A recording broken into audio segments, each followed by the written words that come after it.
1 सितंबर से शासन के कृषि मंडियों में नकद भुगतान बंद किए जाने के आदेश के बाद प्रदेश के सीवान जिले की सबसे बड़ी मंडी नीमच में आव के आदी ही रह गई है। यही नहीं, किसान भी नकद भुगतान बंद किए जाने से नाखुश होकर शासन से अपने आदेशों को वापस लिए जाने की मांग कर रहे हैं और व्यापारी भी कहीं न कहीं नई व्यवस्था से नाखुश ही नजर आ रहे हैं। किसानों का इस मामले में कहना है कि छोटे किसान जो अपना कम माल लेके आते हैं और जिनका भुगतान थोड़ा ही होता है, उन्हें अपने पैसे के लिए एक दिन का इंतजार करना पड़ रहा है और कई बार बैंकों में लेट लेती भी हो जाती है, जबकि किसान को पैसे की आवश्यकता होने पर ही वो मंडी में अपना माल बेचने आता है। ऐसे में उसे नकद भुगतान की छूट मिलनी ही चाहिए। जो शासन ने 1 सितंबर से नकद भुगतान बंद कर दिया, ये बिल्कुल गलत है। किसानों के हित में बिल्कुल गलत है, क्योंकि किसान दूर दूर से आते हैं, उनको पहले पैसा चाहिए, खाने पीने की सामग्री चाहिए उनको, और उठने बैठने की कोई व्यवस्था नहीं। आज मंडी में देखा मैंने, पूरी मंडी खाली है, सिर्फ लहसुन मंडी को छोड़कर पूरी मंडी खाली है, क्योंकि किसान को नगद पैसा चाहिए।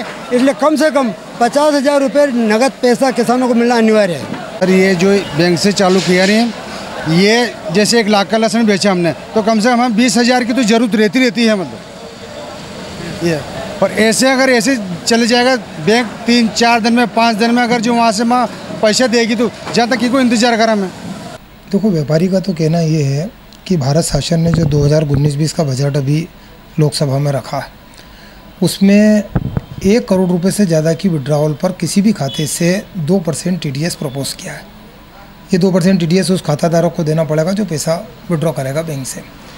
अब अगर हम किसानों को नकद पैसे देते हैं तो हमें जो पैसा बैंक से लाना है उसके ऊपर हमारे ऊपर 2% TDS की राशि कटेगी, क्योंकि क्या है, माल की कीमतें बहुत अधिक है और ये बहुत बल्क मात्रा में पैसा होगा और ये किसी भी व्यापारी के लिए पॉसिबल नहीं है कि वो 2% पैसा बैंक से इकट्ठा करके और उसके बाद में अपना असेसमेंट भरने के बाद गवर्नमेंट से रिफंड ले। ये किसी भी व्यापारी के लिए पॉसिबल नहीं है, क्योंकि कई व्यापारी की तो इतनी कैपिटल भी नहीं है जितना पैसा वो गवर्नमेंट के पास या बैंक में जमा करें।